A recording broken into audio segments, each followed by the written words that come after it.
আসসালামু আলাইকুম রহমতুল্লাহ। আশা করি ভালো আছেন। আলোচনা করব শাওয়াল মাসের রোজা নিয়ে।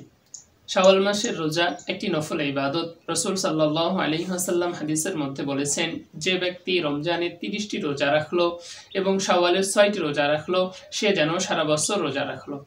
এখন প্রশ্ন আসে, রোজাটি কিভাবে রাখবো, কখন রাখবো, বা আরো খুঁটিনাটি কি কি জানা দরকার। সর্বপ্রথম বলতে চাই যে এটা একটি নফল ইবাদত।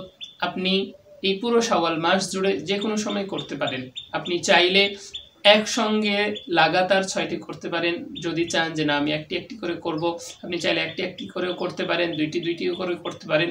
অর্থাৎ এখানে আপনাকে স্বাধীনতা দেওয়া হয়েছে যে আপনি পুরো মাস জুড়ে 6টি রোজা করবেন। আপনি এটা যে কোনোভাবে করতে পারেন, ধারাবাহিকভাবে অথবা ছেড়ে ছেড়ে। এখন আরও একটি প্রশ্ন আসতে পারে যে রমজানের ফরজ রোজা আমার কিছু বাকি আছে, এখন আমি রমজানের ফরজ রোজাগুলোকে আগে আদায় করব নাকি এই নফল রোজাটি আগে আদায় করব। একটা জিনিস মাথায় রাখতে হবে, ফরজের প্রাধান্য সব সময় বেশি, যার কারণে আমরা আগে ফরজ কাজাগুলো আদায় করে নিব, এরপরে নফলগুলো আদায় করব।